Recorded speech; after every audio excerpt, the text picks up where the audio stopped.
Hello, youth. Hope you are doing well. Enjoying some cooler weather and even a little bit of sprinkling rain outside. It's much needed. Answers to prayer for sure.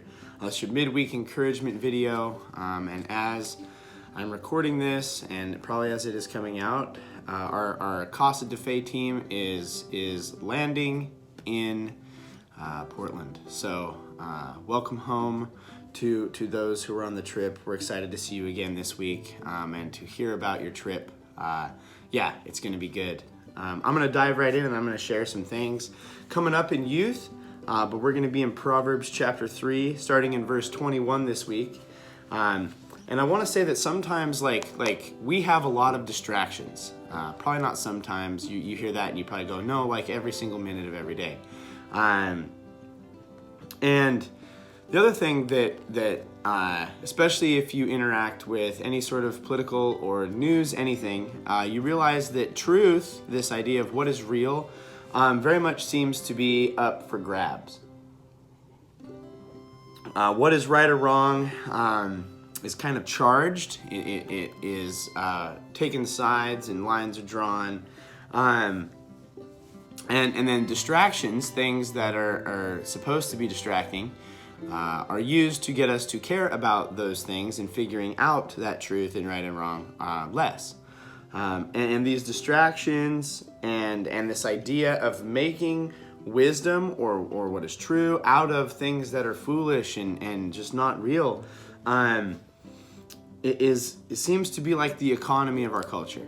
And it literally is an economy. There is money to be made off of distraction and spin.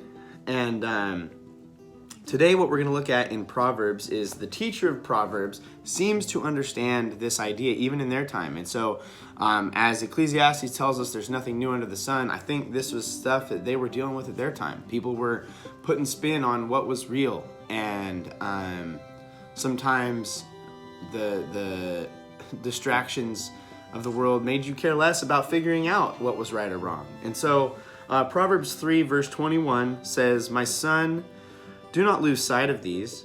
Keep sound wisdom and discretion, and they will be life for your soul and adornment for your neck. Then you will walk on your way securely, and your foot will not stumble. If you lie down, you will not be afraid. When you lie down, your sleep will be sweet. Do not be afraid of sudden terror or of the ruin of the wicked when it comes, for the Lord will be your confidence and will keep your foot from being caught."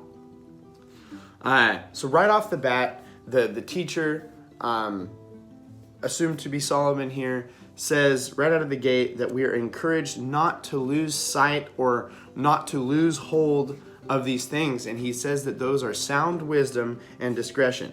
And sound wisdom and discretion are going to be crucial in our world and our culture today. Sound wisdom is not any wisdom. It is wisdom that is good. It is wisdom that is unsullied. It is wisdom that when you hear it, it helps make sense of reality and what is true around you.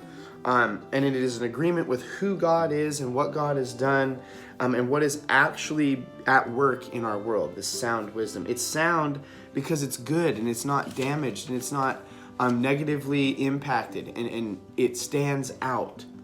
The teacher has just discussed prior to this and last week, they have discussed how this wisdom comes from the beginning. It comes from a time of old, back when God made all things, and this wisdom was at play and present in the garden and in the early people of God. And in a culture where we label many things as wise, it's important to hold on to sound wisdom, not just any wisdom, but like real good wisdom that is spiritual and truthful to who we are as people and who we are before our God.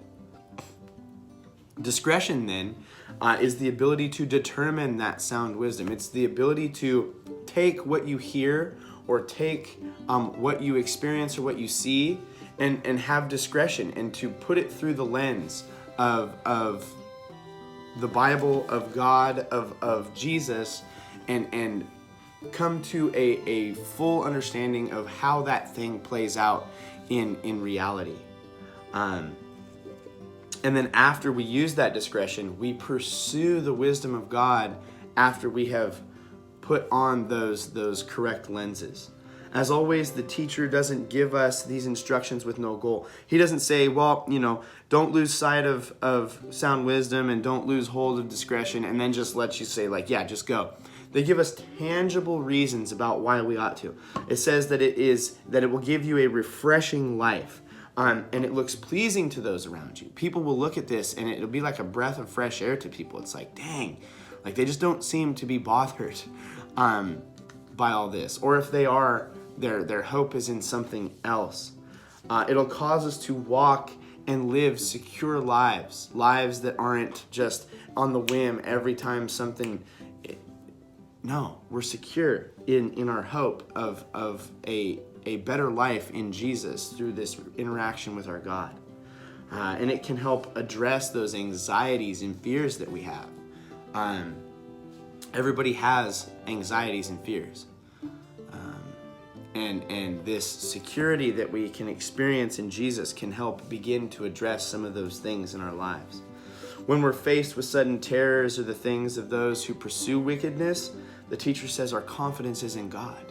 It's not, well, my confidence was in this thing that this person who did this wicked thing tore down. No, our confidence is in God. So when they do that, it's like, well, that's a bummer and I don't like it, but I can rest secure in my God, not in those things.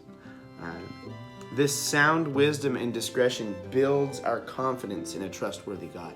Because again, wisdom is this pursuit and it's this journey that as we go on it and we pursue sound wisdom and we pursue the wisdom of God, we will grow deeper and more in relationship with our God, and thus it circles all the way back around where we then desire to pursue that sound wisdom even more. And it can be challenging to pursue that. I'm not saying that it's just easy, especially in our culture, like dealing with distractions hard. Being able to tell what is good and what is correct and what is true is sometimes a task that takes a lot of work, especially with the internet, because anybody can say anything. But it's worth it.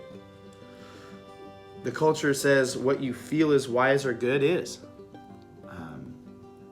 And the value of discretion is we get to take that, interact well with these people's experience, and then still say, hey, this might not be the best good or the most wise thing. God becomes our confidence as we do that. Not the approval of others or the material things or the feelings we have. God is our confidence.